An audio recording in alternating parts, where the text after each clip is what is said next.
अस्सलाम वालेकुम। क्या आपको पता है कि एक कप मैदे और एक उबले हुए अंडे के साथ आप लोग ये मज़ेदार से क्रिस्पी से स्नैक्स घर में बनाकर तैयार कर सकते हैं, जिसके आगे समोसा, कचौरी, पकोड़े सब फेल हो जाएंगे।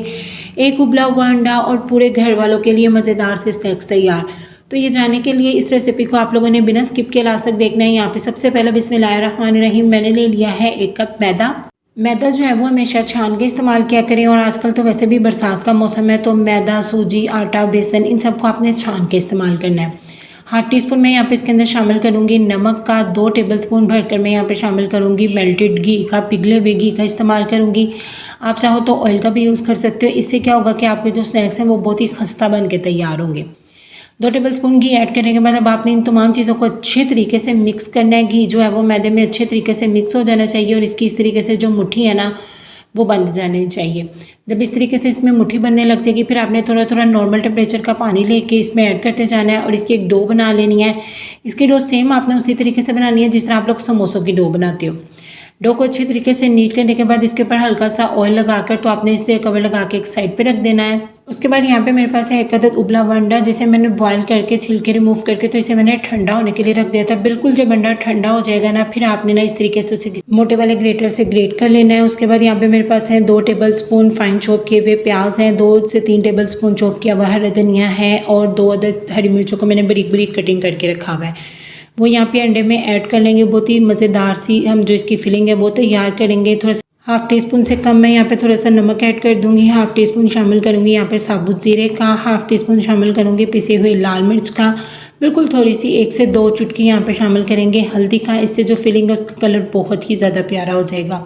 बस ये स्पाइसेस जाएंगे, और इसके बाद इन तमाम चीज़ों को आपने मिक्स कर लेना है, और आपकी बहुत ही मज़ेदार सी जो फिलिंग है ना बॉयल अंडे की, वो बनके बिल्कुल तैयार है। इसे भी कवर लगा के एक साइड पे रख देंगे। और यहाँ पे एक प्याली में मैं तकरीबन 4 टेबलस्पून लूँगी इस तरह का नीम पिघला हुआ घी, यानी ना ही ज़्यादा सॉलिड फॉर्म में होना चाहिए और ना ही ज़्यादा ना मेल्टेड फॉर्म में होना चाहिए।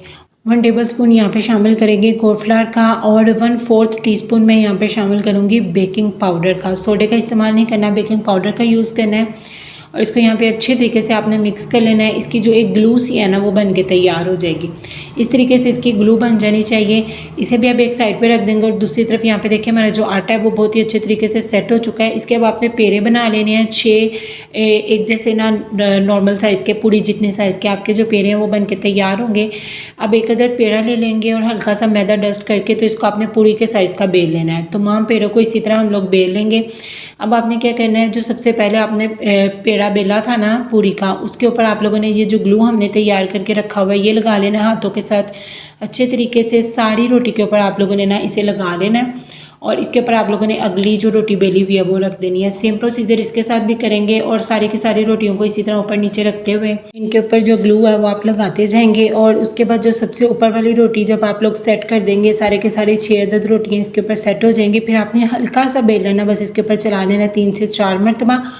और उसके बाद फिर से सबसे ऊपर वाली जो रोटी है ना उसके ऊपर भी आपने इसी तरह वो ग्लू लगा देनी है, और फिर आपने ना इसको टाइटली ना इस तरीके से रोल कर देना है।